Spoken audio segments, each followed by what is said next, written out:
Welcome to Public Health on Call, a podcast from the Johns Hopkins Bloomberg School of Public Health, where we bring evidence, experience, and perspective to make sense of today's leading health challenges. If you have questions or ideas for us, please send an email to publichealthquestion@jhu.edu. That's publichealthquestion@jhu.edu for future podcast episodes. Hi, I'm Lindsay Smith-Rogers, producer of Public Health on Call. Today, guest host Shelley Hearn, director of the Lerner Center for Public Health Advocacy, brings us 8 miles above the Arctic Circle to talk with Bernadette Dementif, council member for the Arctic Refuge Defense Council and member of the Gwich'in tribe. They discuss the very real impacts of climate change on her community in their day-to-day lives and our global interconnectedness, including why it matters to all of us what's happening in a remote corner of the world. Let's listen.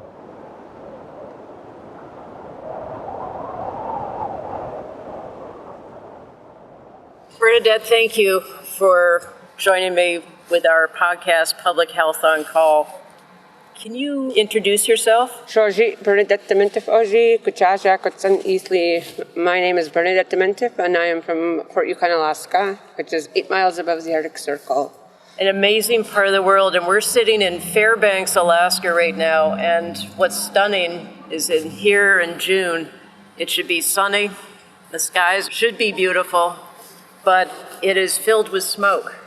And that's not what happens in Alaska. We don't have wildfires here. What's happening? It's been like this for a while. Like a few years ago, we couldn't even leave our home for 3 days because of the smoke inhalation. They had elders going to the hospital to keep them in there because of the smoke. It's our new world now, I guess. You can even see 50 feet in front of you.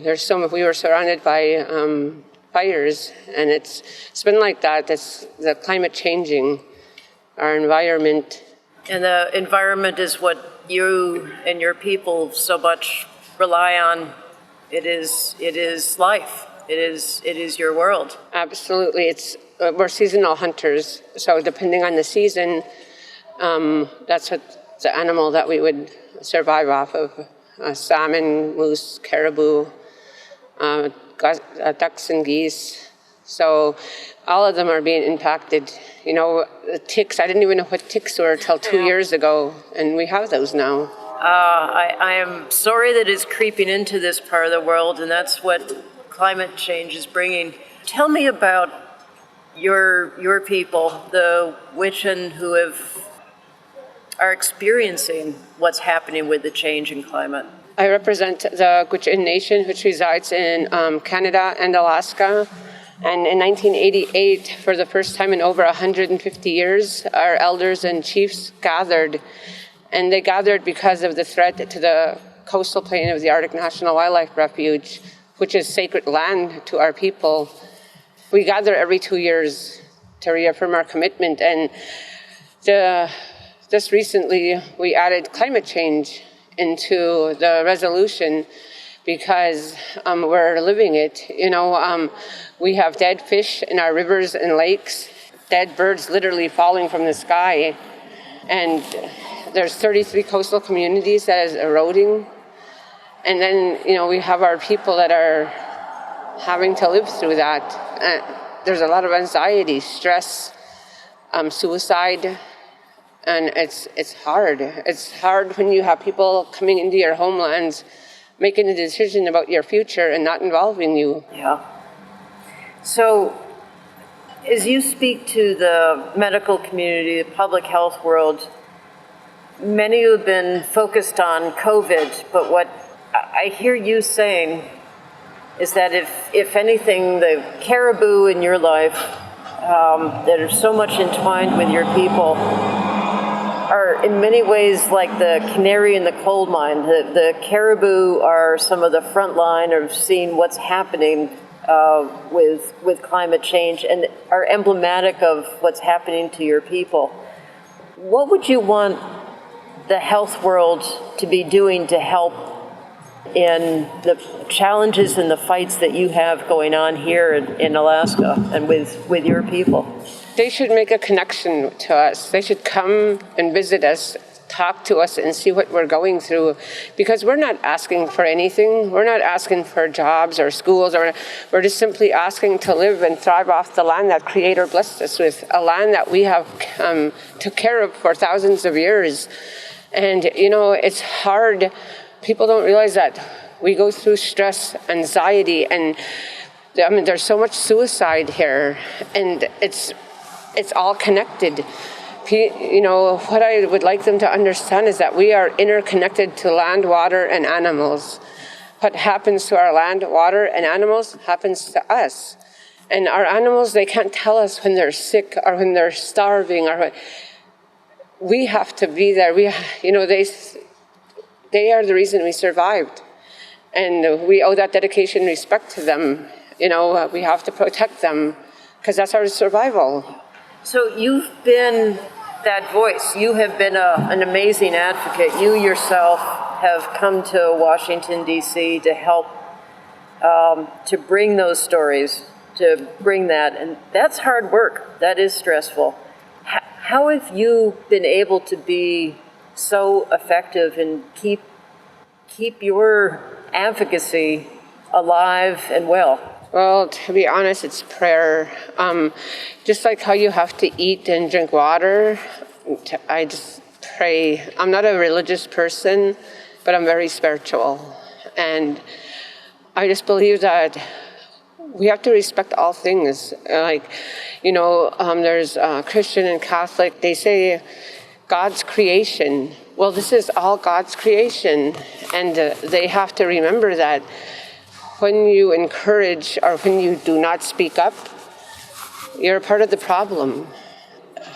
It's really hard. Climate change don't care what color you are, don't care if you're in Alaska or Utah or Washington, D.C. We are all going to be negatively impacted, and it's time that we stick our differences aside and come together. If you have someone that you love that's young, then you need to be worried about their future. I don't want my children to be struggling to survive because I failed to use my voice. I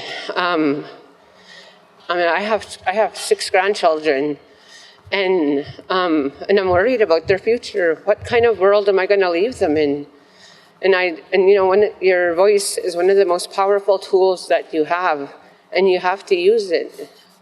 Believe me, I know this is a really tough fight.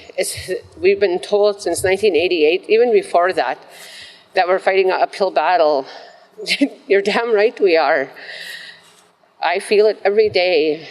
And I'm so grateful for our allies that have stood with us, But the truth of the fact is that we are all going to be impacted. We must protect what we have left. We have to get off fossil fuels. Some places, I understand that we do need gas, we need oil, but some place, when you get so dependent on it that you're destroying sacred sites, how would you like it if I go bulldozing through your church? That's what the coastal plain means to us. And, it's hard because I live with anxiety a lot. I lost my brother to suicide. So, our mental health is being attacked right now. We don't only feel attacked by a government or by climate change, but we also feel attacked by our mental state. I very much appreciate you saying how it's all connected, because it all comes back to our health, our families, the health of our planet. The more that we take care of each other, and you being a voice, but also you are being a voice to others to come and join and to not do this alone. But thank you for your message of we need to all be part of not just talking about the problems, but being part of fighting for those solutions, and not letting this just be everyone having to fight and take care of in their own communities. We are all connected, and we have to see that this is something we do together. Absolutely.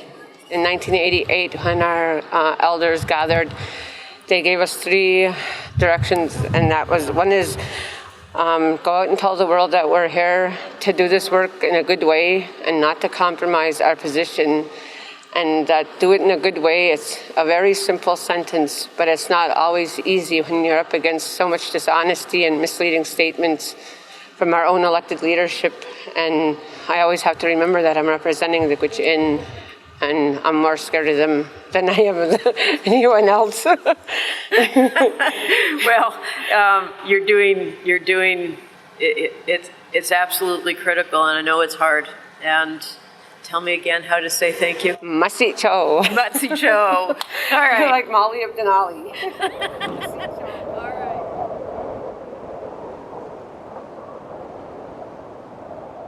Public Health on Call is a podcast from the Johns Hopkins Bloomberg School of Public Health, produced by Joshua Sharfstein, Lindsay Smith-Rogers, and Stephanie Desmond. Audio production by J.B. Arbogast, Holly Cardinale, Philip Porter, Spencer Greer, and Matthew Martin, with support from Chip Hickey. Distribution by Nick Moran. Production support from Catherine Ricardo. Social media run by Grace Fernandez and Shian Briscoe.